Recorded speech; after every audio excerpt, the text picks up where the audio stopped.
Hello, my name is Sean W. Bailey. I'm the co-founder and principal consultant for Bailey & Associates LLC, and this video is Understanding Small Business Transformation.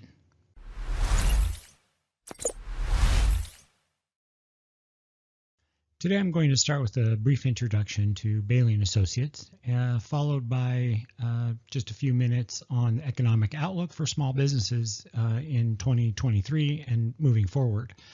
And I think you'll take some particular interest in some of the trends that I'm seeing. After that, we're going to get to the meat and potatoes of the presentation, which is what is business transformation. Specifically, we're going to be talking about some digital transformation with that. But I see a lot of people selling transformative technologies, but I don't really see them explaining to us as business owners what that is, what is the benefit, and why do we want to do that. So I'm going to do that today, and then how you would achieve any type of transformation inside your business, and what those core changes might look like.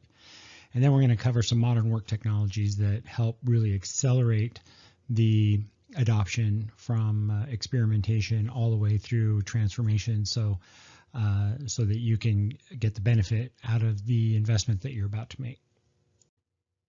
Bailey & Associates was founded in November 2017 with a mission to accelerate growth for our small business clients by creating strategic partnerships in and assisting with core areas of their business.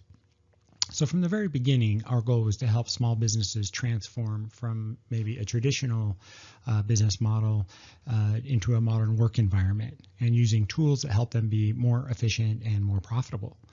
Running a small business can be complex. There can be very complex processes in a small business, such as one of our clients here in Idaho who builds municipal water systems, everything from design and engineering to construction to delivery to software. It's a very complex business with lots of moving parts. Or it could be a flower shop on the corner that just needs to get in front of more customers. And there's small businesses in between those two things. And so our goal is literally to find out what it is that you want to do with your business, where is it that you want to go in the future, and then providing a pathway in order for you to reach your goals. As we get started on today's presentation, I want to remind you that you are the author of your own business story, not me. I'm here to provide some educational material today, something for you to think about going forward, and I hope this excites you about some of the things that you can accomplish in your own small business. But maybe someday I'll help contribute to the success of your business. But for right now, please just take this for what it is, a little education material around transforming your business. So again, my name is Sean Bailey. I'm the visionary and dreamer entrepreneurial type of Bailey & Associates, and one of the principal consultants. I kind of have one foot on the ground and one foot in the cloud, as I'm always dealing with what's going to happen in the future and what's the big story or the big picture of what's going to be happening.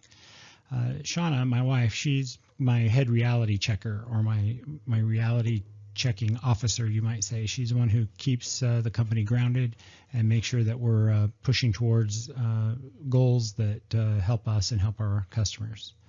Now, Ramisha, I don't have her picture because she's actually out on maternity leave right now, but she's my wizard of productivity and project manager. So we're happy to have her here. And then Brett Deering, who's in business development, and he's kind of our person that deals with our clients' stories, helps them tell their stories, and pushes that out to customers worldwide. So what is the future of small business in the United States? What does the economic outlook look like? What are we going to do going forward to ensure that the small business sector of our economy remains strong? Right now, about 90% of all businesses registered in the United States qualify as a small business according to the Small Business Administration. Over the last couple of years during the pandemic, there's been an explosion of people who've quit their jobs and went to start their own business and to be successful as entrepreneurs. It's much easier to start a small business than it used to be. There's really 5 main drivers of why there's this small business renaissance going on. I mean, there's always been about 89-90% of the market categorized as small businesses, but during the pandemic, we saw millions of people quit their jobs and go to work for themselves. One of those reasons is that technology has become a lot less expensive, and a lot more people have access to high-speed internet, which is allowing them to connect worldwide to other people. The second thing is marketing. You used to have a lot of issues getting a hold of good marketing data and statistics, but with the new Google G4 and with different types of tracking technologies, it makes it a lot easier to know who your customers are, where they're coming from, where they're going, what their behavior is when they're on your website or within your sales funnel, how those are converting, and that information is directly at your fingertips. There's a lot of new marketing automation tools out there, which make marketing to the masses a lot easier. And especially now, people really expect a pull marketing strategy versus a push strategy. So they want the customers want the ability to come to you if they need something, which is a different marketing strategy than pushing goods and services upon them. And the internet is perfect for pull strategy. Contracting is really a big driver for small businesses, because now I don't have to have a bunch of W-2 employees. I don't have to have a large staff, and I can go find specialization where I need it through online marketplaces or offshoring resources, and finding just the right person for the right job at the right time without having to commit to a long term of employment. Most people that I talk to really want the flexibility of working on their time and on their terms, and so their day-to-day management looks a lot different than it used to in a traditional office or a traditional business space.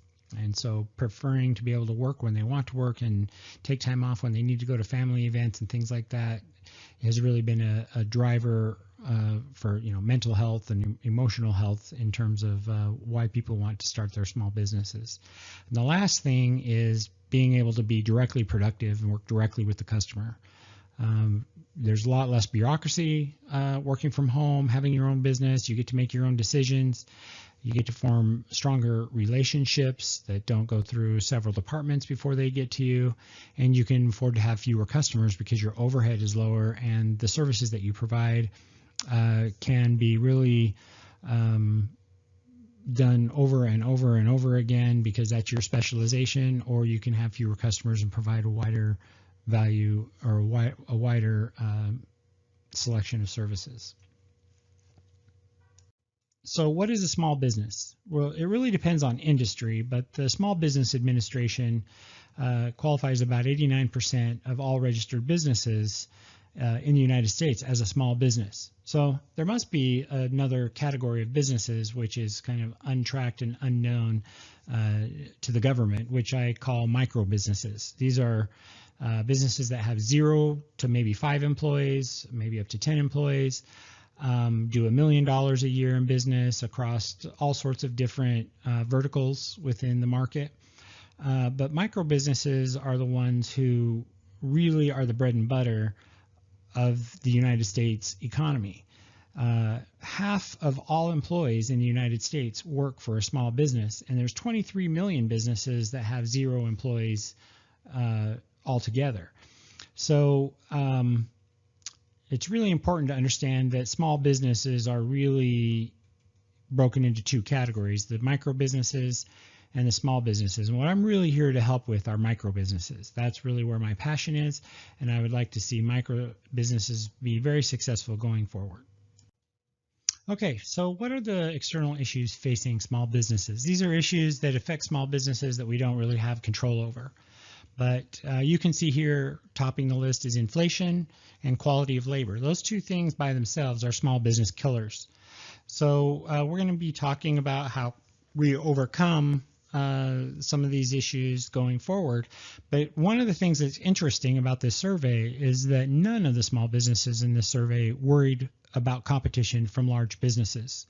I think the reason is because large businesses like Walmart and Target and Amazon and some of these other providers, they all compete on price. Their goal is to get you cheap goods and services, and don't really focus on quality. Where a small business really has to look our customer in the eye, provide higher customer service, and maintain those relationships. There's a lot of people, who would rather buy from a small business than a big box retailer, or work with a local company as a big national firm. And so this is really good news for small businesses going forward. So what does our economic outlook look like in the United States? In 2023, there's a lot of fear that we're going to end up in a recession, a possible recession, or maybe even a deep recession, with increasing unemployment. And still, we're in a situation where we're experiencing a lot of economic disruptions and rising interest rates and declining home values. So we'll have to wait and see, I think, what 2023 is going to look like. But in the case that there's a recession, or that we have a really difficult market in 2023, I don't see that getting any better in 2024. Number one, we just had our election. It doesn't look like one or the other party really took control. And so there's not going to be a very high expectation that things are going to get done while you kind of have a lame duck presidency and, sharing power in the House and in the Senate. So government gridlock is going to be really taking hold between 2023 and 2024. So we may continue to see changes in unemployment going upwards or declining home values. Things like that are going to continue for the next 2 years, simply because there's no real mandate to change those things, and there's going to be so much disagreement, it's just not going to get done. So I have a pretty flat economic outlook for 2024. And in 2025, I think we're still going to be experiencing slow GDP or some recovery, but interest rates, I think, are going to still remain high, higher than people are traditionally used to. I might mention that, in the 80s, people were getting home loans for 14 to 16% if they had really, really great credit. And I don't know if we're going to return to that, but people who are younger, even 40 and below, probably don't remember a time when interest was above 10%, but it's been there before and it could get there again. So I think that expectations going forward is that we have to adjust to this new norm and this new economic outlook that is going to change the way we capitalize our businesses.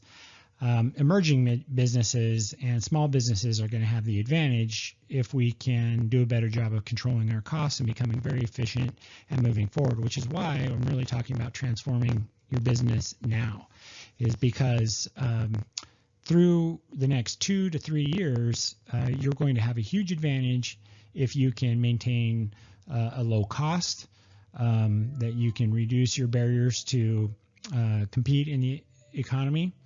And I think it's going to be really a golden time for small businesses. 2026 through 2033, it's really hard to predict. I don't have any predictions that far out, but we're hoping that the markets are stable and that there's returning investment capital and that there's a good upswing in the economy. But if we stick to the current calendar, about every 10 to 12 years, we'll be in another downturn by 2033 or 2035. That really depends if the government and the Fed gets their act together and they can really determine what controlled growth looks like and what a proper unemployment rate looks like and what interest rates look like.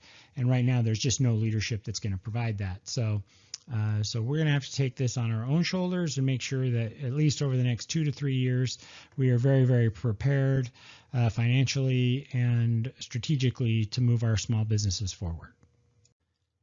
So now we're into the meat and potatoes of talking about business transformation. Now, I want to keep things simple in this particular presentation going forward, because business transformation can have to do with changing your strategy with HR or with financials or finances to how you deal with customer service, and it can be a very, very broad topic, but there's really no use in doing a deep dive into business academia or transformation academia at this point, because particularly the investments that a micro business is going to make and the type of transitions that they're going to try to achieve really don't benefit from all of this academia and doing all these deep details on how you would transform a business. Again, if I was turning a really big ship with lots of employees, I would probably need to address every single layer of bureaucracy that I deal with. But in micro businesses, we shouldn't be dealing with a lot of that, and we should be able to move forward quite quickly. The other thing is cloud-based technology and software as a service models really shorten the time that we have to invest in order to get where we need to go. And so we're going to cover this fairly quickly and then jump into some of these modern work technologies. So what is business transformation? Let me kind of explain this here. And this is why I'm disappointed with a lot of the content that's out there on the internet today, because talking about business transformation is really an umbrella term for making fundamental changes to your business. And because I throw out the term business transformation, all of a sudden means that because I'm using this terminology that you should automatically trust me, and that's just not true. But we talk about business transformation as this umbrella term because it can include changes to personnel and processes and technology, and it can be very disruptive to your business if it's not done correctly. Now remember, disruption in the market is good. If you're a disruptor in a market, then you've got a real chance at being successful. But if you have disruption inside your company, that is not good. And so our goal is to really help companies make a strategic pivot in how they deliver their products and services. Now, we're going to be speaking a lot more about digital transformation because that's very specific to enabling micro businesses and small businesses to compete in the digital economy. Remember, if you're a tradesman, electrician, plumber, you're still going to want to have some sort of digital component to your business going forward. Some of you may have it now and some of you may not. You're also going to want to be very efficient in the systems that you bring on board. Maybe you're a professional services company, an accountant or an attorney, or bookkeeping service or something like that. Again, having some sort of digital transformation that meets your goals is very, very important. But no matter what kind of business you are and what kind of products and services you're providing, every type of business should be able to adapt, transform, and thrive in this digital transformation. And so this is a key component of small businesses and how you're going to stay effective and lean and profitable as you move your business forward. Another big key point to digital transformation or business transformation is to remember that small business is not just a smaller version of big business. Let me say that again. Small business or micro business is not just a smaller version of a big business. Now, if you think about doing payroll, for instance, if I have 3 employees, it takes me just about the same amount of time that it would to do payroll for 50 or 100 employees. So there's a higher cost of doing business as a percentage of revenue or a percentage of headcount that all small businesses experience. So there are higher costs and less options to capitalize your business, for one. So reaching out to get new capital can be more difficult. We are less efficient and we have lower equalities of scale. So that is also an issue. And then we are, impacted more than big companies when it comes to taxes, inflation, finding skilled labor, and providing healthcare. I don't know any micro businesses right now providing any type of healthcare, and most of our small business owners go without healthcare, which just does not exist in a company that's 50 or bigger. So in order for us to compete in this market, we again have to provide a much higher level of customer service. We have less contractual leverage. We are doing deals on handshakes, and we don't have the ability to just hand out standard contracts for what it is that we provide. So in this economy going forward, we're also experiencing shrinking gross margins. We have to get over that. We have to make sure that we're providing our products and services in a profitable way. This is one of the biggest mistakes that I see small businesses make, is that they cut their gross margins just to get the work. and they haven't really learned how to compete on something other than price. And so we have to be able to combat shrinking gross margins. And then the last thing is we only have one or two channels in order to move our products and services. Very few of us have multi-channel distribution models. Even implementing those can be very, very costly.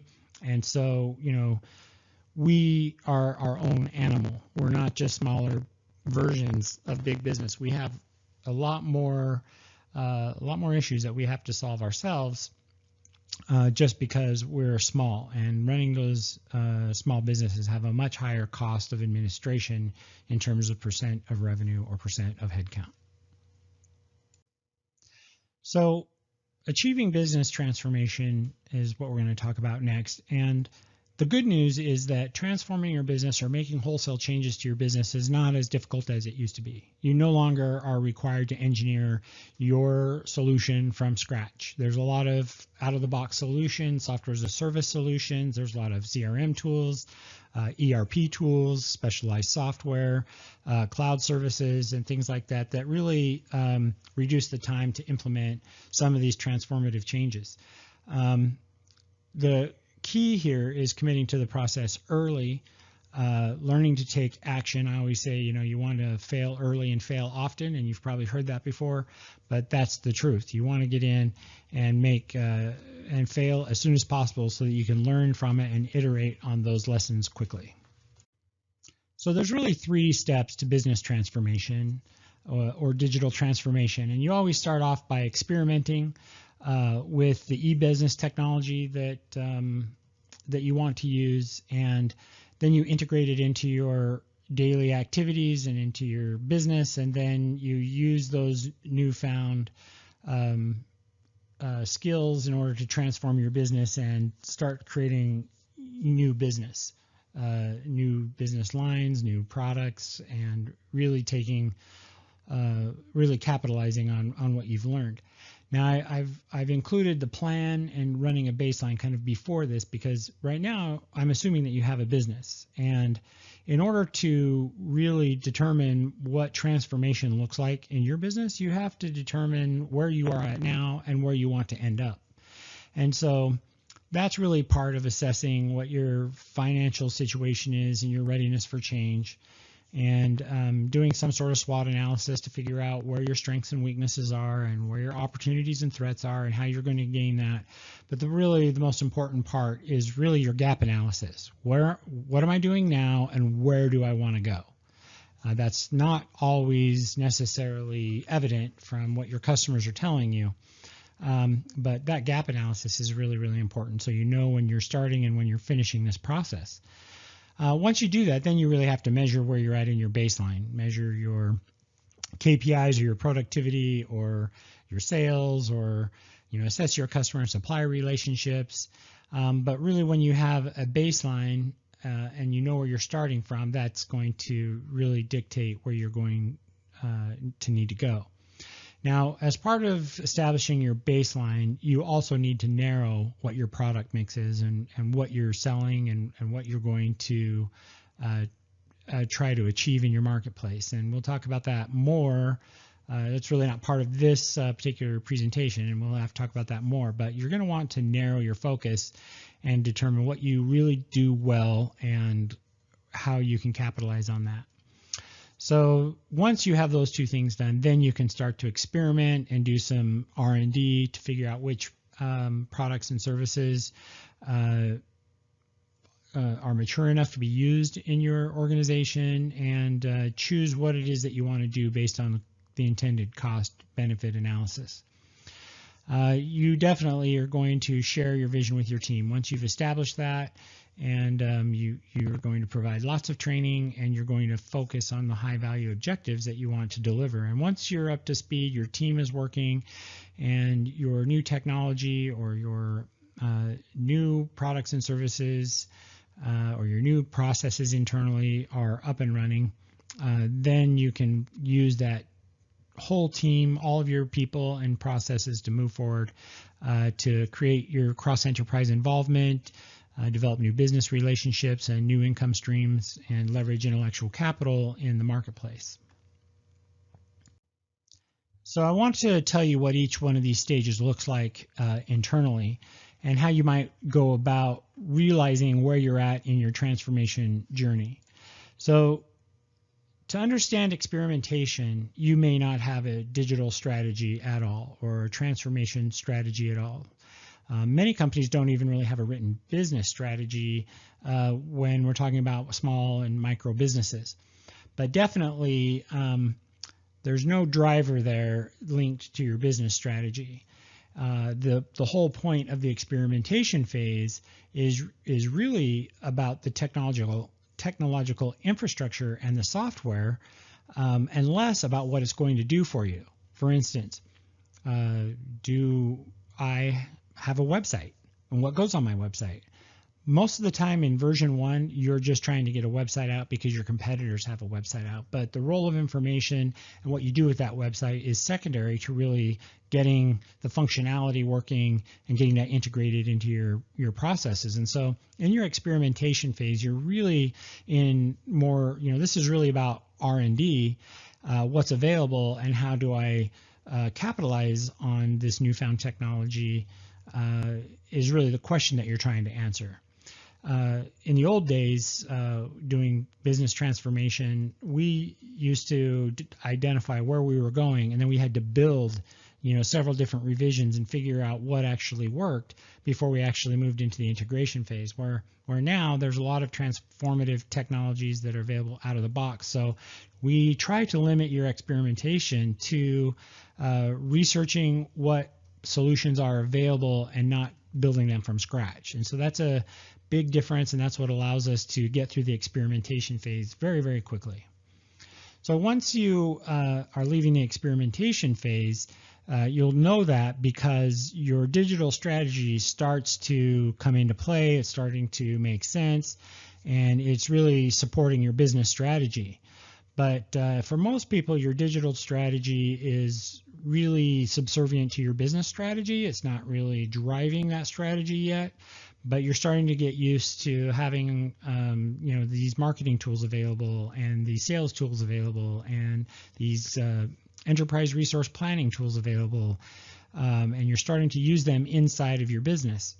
The scope of this really becomes then cross-functional, meaning that maybe more than one department or function is being addressed by implementing these solutions. And another good example would be like an ERP system. Microsoft Business Central is great for small businesses, and it's not just an interface like QuickBooks that just does finance, right? Sends out bills, gets bills back, does all the finance. An ERP system does all of that, but it also has different roles built in. So your sales professionals are using the same software that your bookkeeping software is. There's no data entry. Your accountant sees what's going on every day. The business manager can assess, the health of its sales pipeline and what needs to be delivered, and it's all within the same software. So these ERP systems really are integral to getting your teams to work together very, very closely. And the benefit or the payoff to these integration systems is really a level of cost reduction or incremental increases in revenue.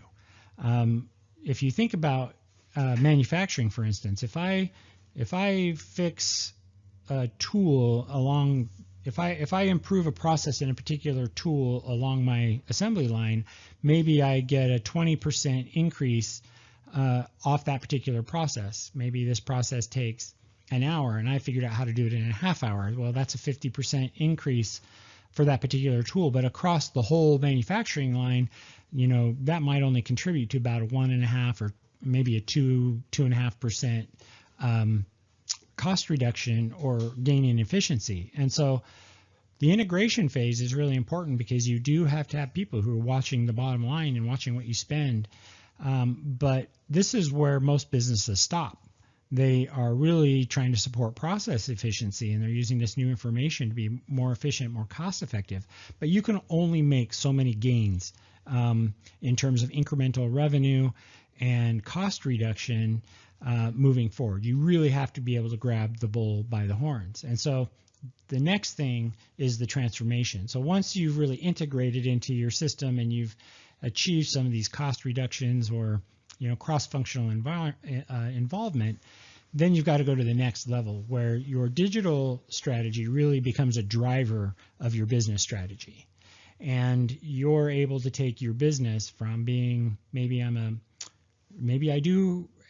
tradesman, I own a plumbing company, and typically we're open 8 to 5 during the day, and I might have somebody on call, but I haven't realized yet until I get these new systems and processes in place that I could really be advertising 24-hour plumbing service. And is that something that you really want to do? And what is driving most of your business? Is it coming through emergencies, or is it coming through new construction? And where do you want to be in that level of participation?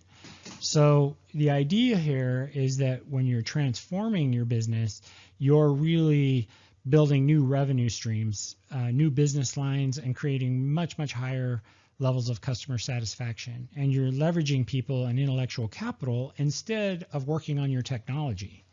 So if you're truly transforming your business as a business owner, you're now running your company and focusing on making money and not focusing on fixing computers and servers or trying to decide which equipment you should be ordering and dealing with, putting out fires every day. The goal of really transforming your business and getting some of these technologies in place is so that you can, really forget about the infrastructure that your business is built on and just focus on your business. So I'm going to give you a quick example here. Okay, so I'm going to give you an example from 2004, 2005. I was working for a large hospital system, 4,000 employees, 136 beds, I think. And the idea came from the C-suite that we needed to start delivering health records online. We needed to be more efficient in our medical records department. So we, made a plan to make these personal health records available on our website and to give people access to their own healthcare information. But the initial plan was really to integrate systems and get things as efficient as possible. When we ran our baseline, we found that we had 4 full-time employees serving about 4,500 requests per month consistently, which if you were just using the payroll as a measure, I'm not including office space, costs of copying and infrastructure and telephone and things like that, but just from a headcount perspective, pretty easy to get to $50,000 a year per employee by the time you include benefits and salary and everything else. So at that particular rate, we were basically spending about $3.70 per request. So we started to figure out what would be the easiest place to start, and we decided that lab results and imaging reports would be the very first place that we would experiment with.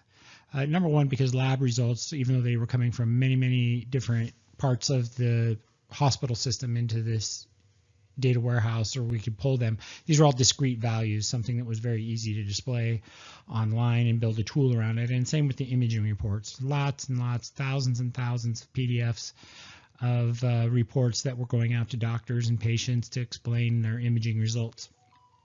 We don't typically send DICOM images and things like that over the wire because they're just too big to handle, but you and your doctor need to get those reports and get them timely. So we started with those two things. As we started to integrate them into our systems, things in the medical records department started to become a little bit easier and a little bit easier. And we ended up integrating about 46 disparate systems into a single data warehouse. And we ended up getting up to about 5 departments in the integration phase.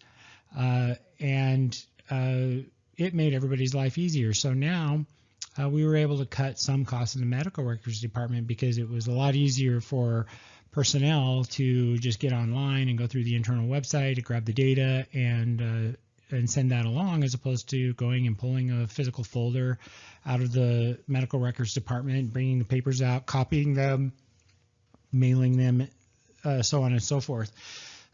So we started to gain quite a bit of efficiency there, which was the goal of the hospital. But ultimately, we wanted, as an IT department, we wanted to take this to the next level, which was developing the personal health record system and putting that online. And within just a few months of us putting the whole medical record system online, our medical records requests jumped to over 50,000 requests per month. And soon, most of our medical record requests were coming over through the website and online.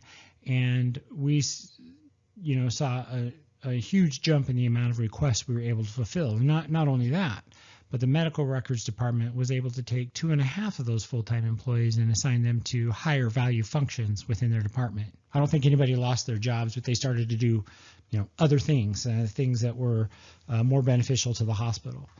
And after the first year and doing an evaluation on the success of the project, we found out that over a year's period of time, we had developed a 1,200% or a 12x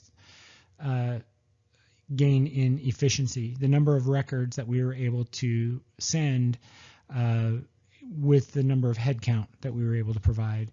And we ended up with a 308% return on investment. So financially, we made a 300% return. And that's the difference between integration and transformation, and why it's so important that small and micro businesses really start to understand what we're talking about in terms of benefits for business transformation or even digital transformation. These are huge gains from saying, hey, I'm going to improve a process or some efficiency by 4 to 6%. Oh, well, no, we're looking at 12x gains. We're looking at 5x gains. We're looking at 300% ROI for our money and what we're doing. And that is really the crux of why you want to be involved in transforming your business and implementing these technologies into your daily workflow, whether it be an internal system like an ERP system that's connected to your customer relationship management system, which helps with your sales systems, and bringing all of this together so that you can really align your people, right? This is the big key, aligning your people, not just your processes internally, so that they're ready to go after new business and to make huge gains in your profitability and within your business. This is why it's really important for business owners to understand that your major upward shift in productivity and new business opportunities is really limited only by your imagination and your willingness to try new things. There's lots of modern work technologies out there, whether it's something like Monday.com or Upwork, or if it's an ERP solution that's completely integrated like Dynamics 365, Business Central, or if you're going to use NetSuite by Oracle. There's just tons of transformative technologies out there that can help you really accelerate through the experimentation and the integration phase so that you can reach your benefit at the end. Now, you're not, again, turning a huge ship. You don't have 500 or 1,000 employees. I'm really talking to the micro business owners here. You have 5 employees, and figuring out what you want to do and selecting the right technology, training your people, being very transparent about what your goal is, being very transparent about what your current status is and where you want to go, and getting everybody working in the same direction is a lot easier with 5 people than it is with 100 people. So, these modern work technologies are really transformative by nature, and they're proven to deliver expected measures out of the box. And so that's what it is that Bailey & Associates wants to help you with, identifying your business, your goals, your strategy, and then implementing these new technologies that help you really capture market share, if that's what your goal is, or capturing better profits, if that's what your goal is, or maybe you're a nonprofit and you need help accomplishing your mission in a better way. So that's really why we're focused on helping micro businesses get a hold of these modern work technologies. Now, there are some important considerations when evaluating modern work technologies. There's 8 of them here. There might be more, but these are the 8 key issues or considerations I would think about if I'm a small business owner. Number 1, are you able to get out of the box functionality when you agree to purchase some of these software solutions, these software as a service solutions, or these cloud solutions? And is it really going to reduce time to evaluate and train on the technology so that you can transform your business? The second thing is really security. You have to, productivity and security. You really have to identify whether or not you're working within the right ecosystem that gives you all the productivity and functionality that you need, but still keeps your information secure. You're obviously going to want to increase collaboration. Is that through Microsoft Teams? Is that through Zoom? Do you have another unified messaging platform? How are you going to reach your customers? How do you collaborate not only internally, but how do you collaborate externally? Are you really streamlining the value chain? Meaning, do you provide self-service tools? Are you getting secure sharing in place? Can you send files back and forth? Are you really enabling increased productivity? And I'm not going to go through the rest of these. I know that you can read. You don't need somebody just to read through all of these. But most importantly, you want to be able to focus on people, not technology, remove barriers to entry, and capitalize on intellectual capital. And so these are some considerations when you evaluate what the modern work technology is and what it can do for you. So remember at the beginning of this presentation, I told you that you, the business owner, is the author of your small business story. Only you can really decide what you want to do with the information that I've presented today. But I would recommend these, 5 steps: plan, take your baseline, experiment, integrate, and transform to any size of business, whether you're, have 1,500 employees or 5 employees. The difference is that with your micro business, or what I call a micro business, is that you're not turning a big ship. That's the difference. You can do this very efficiently, move forward very intently and deliberately, and you can get through this phase. You can decide where you want to go and where you want to be, and you can find functionality out of the box that will help you get there. But it's 2023, and moving forward, we're still seeing a lot of economic disruptions. My recommendation is that you don't wait until your business is in trouble before you start the transformation, right? Do it now and be very proactive about where you want to be a year from now, or 2 years from now, or 5 years from now. Okay, so that ends our presentation today. I want to say a big thank you for you hanging out with me for the last 45 minutes. Please feel free to reach out to me at sean@seanwbailey.com, or call me at my office, 208-367-3840, if you have additional questions. We will be doing more detailed webinars on modern work technology going forward, and we'll schedule those a few times throughout the year. So if you'd like to be on our free webinar where we discuss things in more detail and show you what's available, we'd appreciate it. And you can sign up for that on our website at seanwbailey.com. So thank you and have a great day.